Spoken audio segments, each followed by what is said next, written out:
So hello बच्चों, welcome back. बच्चा, आपके पास सिर्फ 60 दिन बचे हैं आपके जेई मेंस 2023 फर्स्ट अटेम्प्ट के लिए। तो मेरी बातों को ना कान खोल के और ध्यान से सुनना। अगर आपको जानना है कि क्या सच में एग्जाम होगा या फिर सर जेई मेंस का सिलेबस क्या है एग्जैक्टली, क्योंकि कुछ बच्चों के मन में कंफ्यूजन है और मैं बताऊंगा क्यों कंफ्यूजन है। तीसरा सवाल है कि सर हमें फर्स्ट अटेम्प्ट पे फोकस करना चाहिए या फिर सेकंड अटेम्प्ट में। तो यहां पे 3 कैटेगरी के बच्चे हैं, आप किस कैटेगरी में है मेरी बात को सुनिएगा। और चौथा सवाल उठता है कि सर हमें इस समय एग्जैक्टली कौन से मटीरियल को फॉलो करना चाहिए। बच्चा, आपके सामने ये आर्टिकल कल ही आया था, हालांकि मैंने परसों ही इसके ऊपर एक शॉर्ट वीडियो बनाया था कि हो सकता है कि आपका डेट अनाउंस हो जाए। ये आर्टिकल को अगर आप ध्यान से देखें, यहां पे जो शब्द का प्रयोग किया गया है, the test are to be conducted. अगर किसी को रिपोर्टर को डाउट होता है तो वो यहां पे शब्द का प्रयोग करता है टेस्ट इज लाइकली, लेकिन यहां पे लाइकली वर्ड नहीं है, कंफर्मेटिव वर्ड है। Test are to be conducted in mid January and April. तो बच्चा, अभी भी अगर आपके मन में संदेह है ना, या फिर आपको लग रहा है कि नहीं हम तो तब पढ़ेंगे जब एनटीए का ऑफिशियल डेट आएगा, तो बेवकूफी कर रहे हो। ठीक है, तो पढ़ाई में जुट जाइए, लग जाइए। दूसरा, यहां पे जो बच्चों के मन में कंफ्यूजन है कि सर एग्जैक्टली जेईई मेंस का सिलेबस क्या है, तो बच्चा जो पहले था वो आज भी है। कंफ्यूजन क्यों क्रिएट हुआ?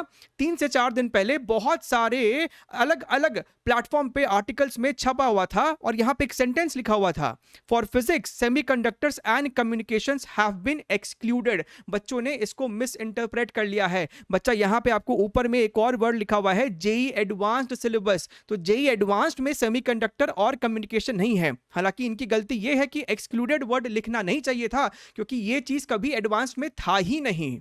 राइट, मेंस में जो आपको सिलेबस पहले था वो आज भी है। 2023 का अभी तक ऑफिशियल पीडीएफ नहीं आया है, लेकिन जो पुराना पीडीएफ है मैं उसका लिंक नीचे डिस्क्रिप्शन बॉक्स में डाल दूंगा, वही आपको मेंटेन रहने वाला है।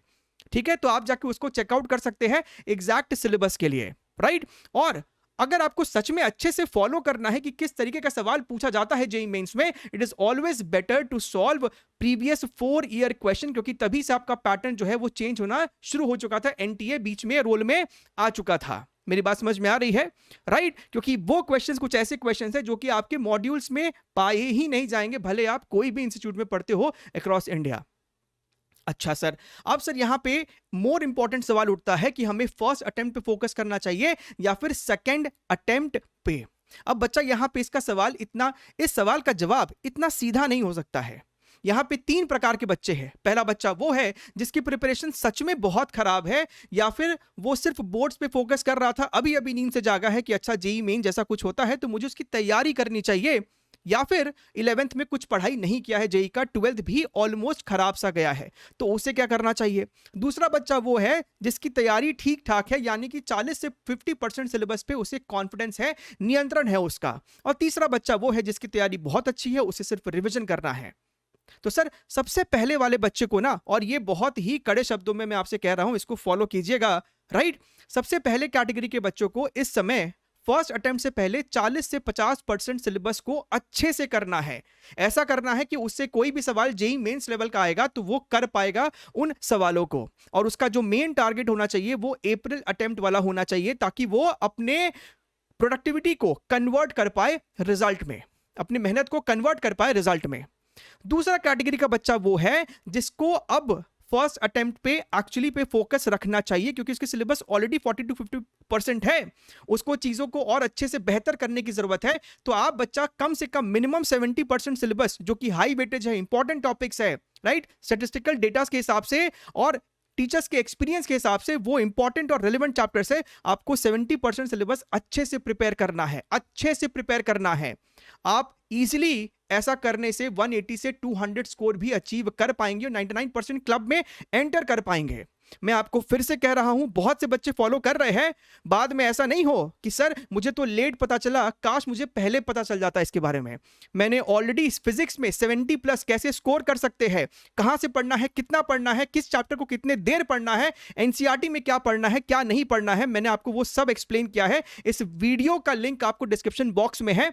इस वीडियो के बाद हाथों हाथ जाके इसको देखो, आपको बहुत शांति मिलेगी, आपको बहुत ही डिटेल में समझ में आ जाएगा कि भैया मेरा फिजिक्स में तो लाइफ सिक्योर्ड हो गया है, मुझे और कहीं भटकने की जरूरत नहीं है। आप चाहे कोचिंग जाते हो नहीं जाते हो, मुझे फर्क नहीं पड़ता उससे। ठीक है, तीसरा, प्रिपरेशन सर बहुत ही अच्छी चल रही है, तो बच्चा ऐसे कैटेगरी के बच्चे को बहुत ज्यादा गाइड करने की जरूरत नहीं है। आप फर्स्ट अटेम्प्ट में पेपर को फोड़िए, वही आपके लिए लास्ट अटेम्प्ट होना चाहिए, और उसके बाद आप जेईई एडवांस की तैयारी में जुट जाइए, ताकि आपको एक लंबा गैप मिलेगा प्रिपरेशन के लिए। ठीक सर? अच्छा, अब सर चौथा सवाल आता है कि हमें एग्जैक्टली कौन से मटेरियल को फॉलो करना चाहिए। बच्चा, मैं आपको बहुत ही रिस्पॉन्सिबिलिटी के साथ कह रहा हूं, केमिस्ट्री में एनसीईआरटी पीवाईक्यूज, फिजिक्स में कम से कम 12th का एनसीईआरटी और 5 साल 4 साल के प्रीवियस ईयर क्वेश्चंस। फिजिक्स में आपको 2000 से ज्यादा 4 साल के प्रीवियस ईयर क्वेश्चन इसी चैनल पे है, डिटेल वीडियो सॉल्यूशन है, एरर फ्री है। मोस्ट इंपॉर्टेंट क्या है, क्या हर बच्चे को फिजिक्स यहां से क्यों करना चाहिए? क्योंकि बच्चा वो एरर फ्री है। और केमिस्ट्री और मैथमेटिक्स में आई विल रिकमेंड कि आपको जो 5 साल के वो पतले पतले बुक्स आते हैं ना मार्केट में, जो एक रेप्यूटेड पब्लिकेशन के हो, आप उसको फॉलो कर सकते हैं, क्योंकि वहां पे आपको एरर के चांसेस कम रहते हैं इन कंपैरिजन टू जो कि आपको अलग अलग ऑनलाइन प्लेटफॉर्म पे प्रोवाइड किए जाएंगे। क्योंकि बेचारा एक इंस्टीट्यूट सोल्यूशन लिखता है और उसी को छाप छाप के हर जगह आपको मिलने वाला है, जो कि बहुत सारी गलतियां हैं उनके अंदर। उन सभी गलतियों को सुधार के फिजिक्स में इस चैनल पे आपको 4 साल के प्रीवियस ईयर क्वेश्चन को प्रोवाइड किया जाता है। आप उसको देख सकते हैं, सभी का लिंक आपको नीचे डिस्क्रिप्शन बॉक्स में है, या फिर हमारे उन 70 मार्क्स जो कि 60 डेज का प्लानर है उसके अंदर है। क्लियर है मेरी बात? इसके अलावा आपके मन में और क्या डाउट है, क्या आपको सवाल है, क्या आपको प्रॉब्लम कर रहा है, क्या आपकी कंफ्यूजन है, आप उसको कमेंट में जरूर से लिख के बताएं। Take care, wish you best of luck.